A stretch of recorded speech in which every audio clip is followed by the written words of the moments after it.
Following consultation feedback from the British Horse Society and Essex County Council, and safety concerns about horses sharing routes with motor traffic, we are proposing an update to the planned A127 bridge to the east of Junction 29, shown as 26 on the map, so it can accommodate horse riders.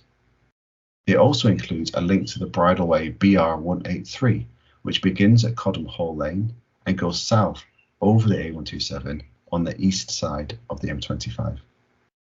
This means that horse riders would no longer be dependent on the existing vehicle bridge across the A127, which is shared with motor traffic, including HGVs.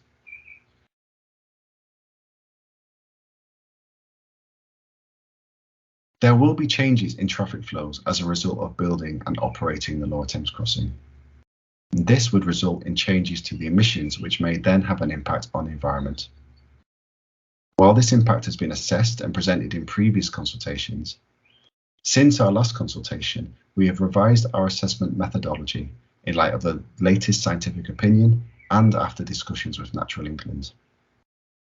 These updated assessments now consider the impact of ammonia, which is emitted from exhausts of petrol and diesel cars with catalytic converters, as well as nitrogen oxides. We are assessing nitrogen emitted from vehicle exhausts, as after it enters the atmosphere, it falls on habitats in a process known as nitrogen deposition. This can affect the way plants grow, as nitrogen can act as a fertilizer, and this can either be a good thing or a bad thing for the plants, depending on the extent of the deposition. On the consultation website and in the consultation documents, we provide more information on these updated assessments, as well as set out our proposals for mitigating and compensating for the predicted impacts. Our proposals for compensating this impact includes creating new wildlife-rich habitats along the route of the proposed crossing near the areas which could be affected by nitrogen deposition. Along the route, we have identified approximately 279 hectares of land that is suitable for these new habitats, although we currently predict we will only need 250 hectares. I will now explain where we are proposing to create these habitats in Thurrock, Essex and Havering.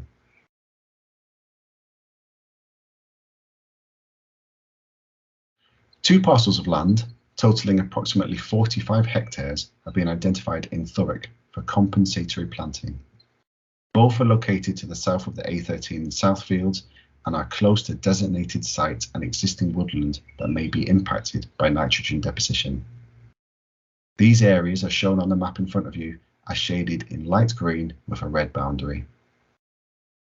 The eastern area of the land shown on the map is a brownfield site, formerly used for landfill, owned by Thurrock Council. It mostly consists of grassland with some sections of scrub. The western area is privately owned farmland and was identified as it sits in a farmed field next to an impacted habitat. We would use a combination of natural regeneration and planting to create wooded areas next to existing ones that merge into then more open habitats. To be sensitive to the valley landscape, it could include parkland and feature scattered trees and grassland. Creating new wildlife-rich habitats would increase connectivity between existing habitats, which would be beneficial both ecologically and from a landscape perspective. We are also proposing some compensatory planting at Hull Farm in Great Warley.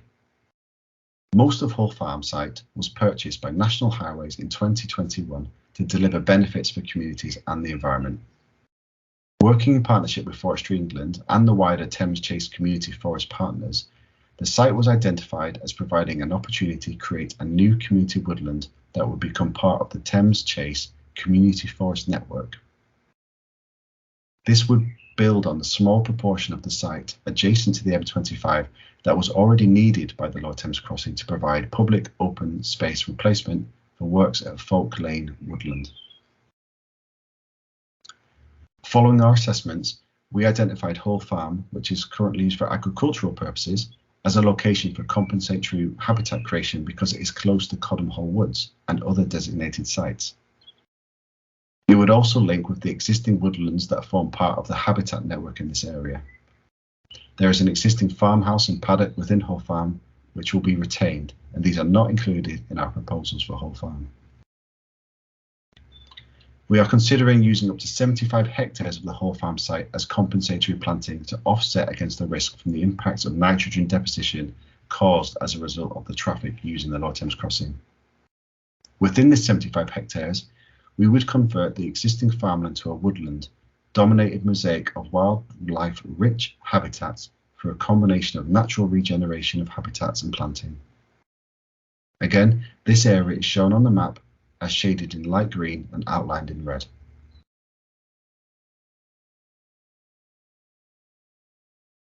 Before we submit our application for a development consent order, we will update our traffic and air quality modelling, and once this is complete, we will then refine the assessments on the impact of nitrogen. We'll then develop and refine the proposals for compensation measures further, informed by the updated assessments, the responses to this consultation, and also ongoing engagement with stakeholders and landowners. And, if needed, we'll develop a habitat management fund to complement the new habitat creation. This includes further measures to address specific impacts that may not be fully compensated through the new habitat creation.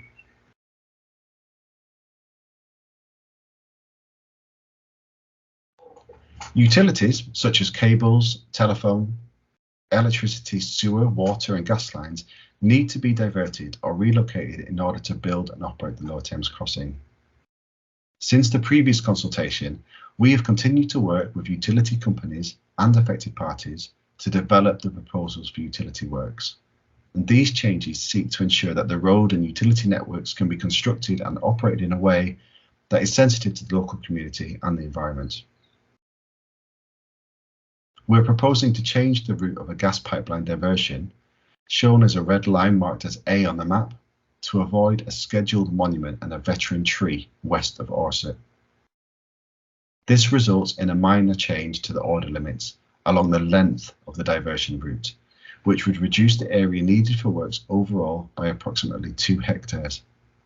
This responds to feedback from Cadent Gas and addresses concerns raised by the public about the impacts to veteran trees.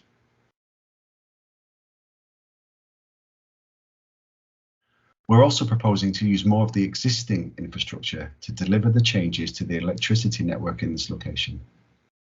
Instead of laying cables underground, the power lines would remain overhead, but would be diverted north onto 2 taller pylons to cross the M25. This removes the requirement for an electricity substation on Clay Tie Road and also reduces the time required for construction of this diversion, and also addresses feedback from UK Power Networks and the landowner about protecting farmland. You can see on this map the 3 locations marked A are where existing pylons will be retained. B shows the 2 existing pylons that will be removed, and C is the 2 new taller pylons. D shows where we'll modify the alignment of an underground electricity cable within a footbridge. To address concerns about impacts to local communities during construction, we are proposing to move the working area for construction to the east of properties in Tyre Stud Farm. You can see the location marked as 24 on the screen. This would enable access for construction, operation and maintenance from Worley Street from the east to the works area, which requires an extension to the order limits. The number of properties impacted by construction would be reduced, and the change would also remove 2.5 hectares of land from the order limits. This change addresses feedback from UK Power Networks about extending the works area to provide enough space to deliver the diversion. We are proposing a reduction in the area of land required in the Dock Road, Hume Avenue and Port Tilbury area. Following discussions with Essex and Suffolk Water, we no longer require the proposed pipeline along Dock Road, marked as number 10 on the map. This change addresses concerns raised by residents at the community impacts consultation, as it means that the connection would no longer take place on Dock Road, which is a residential road. It also means that the associated traffic management measures are needed just for 2 months instead of 9. At our previous consultation, potential routes for a new temporary water pipeline were presented along Cooper's Shaw Road, Rectory Road and Dock Road. Following ongoing discussions with Essex and Suffolk Water, and having considered the potential noise impacts for residents on Rectory Road, we have decided that the proposed new water pipeline should be placed along Cooper's Shaw Road. The proposed new route is shown as the purple on the screen, marked number 11. This would reduce construction work and the associated traffic management, responding to concerns from residents about the impacts of construction. This change means that the proposals along Dock Road, Hume Avenue, the A1089 to Fort Road Access Road, Rectory Road, Church Lane, and part of Station Road are no longer required, and the land associated with these proposals can be removed from the order limits.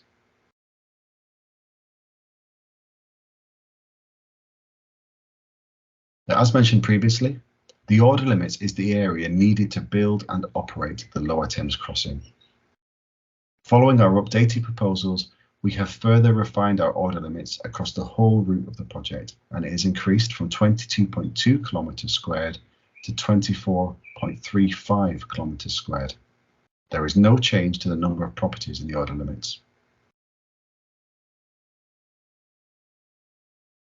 And that is the end of the proposed changes in Thurrock, Essex and Havering, but if you're interested, there are other changes proposed in Kent. These include more public open space to the east of the tunnel entrance in Kent, connected to Chalk Park, which is a new proposed park overlooking the Thames. We're also proposing further improvements for walkers, cyclists and horse riders, including better bridleway connections around the A2 junction and the A226. And finally, we're also proposing further improvements to utility works to enable the project to be built, changes to the order limits, and more environmental compensation and mitigation. If you would like to find out more information about what we have discussed today, you can visit our consultation website. We're also holding a number of public information events, and I'll give you the details of those in a moment. You can fill in a form on our website or call us to book a callback from a member of the project team, and that number is 0300 123 5000. And you can email us at info@lowerthamescrossing.co.uk. We're holding 5 public information events in your area, so you can come along and talk to a member of the project team about your questions. These are at the Civic Hall in Grays on Thursday 19th of May, North Street Hall in Hornchurch on Friday 27th of May, East Thurrock Community Association in Stanford Le Hope on Monday 6th of June, or the Tilbury Community Association on Tuesday 7th of June. Finally, we'll be at the Orsett Hall Hotel in Orsett on Monday the 13th of June. There are also lots of different ways you can give us your feedback. You can fill in the survey on our consultation website, or post your response form with odd comments to free post LTC consultation. You can book a telephone call back to give your feedback to a member of the team verbally, or you can email ltc.consultation@Traverse Limited. Please note that the responses will be accepted on 23:59 on the 20th of June 2020. And there are also lots of different ways you can give us your feedback. You can fill in the form on our website or post it to free post LTC consultation.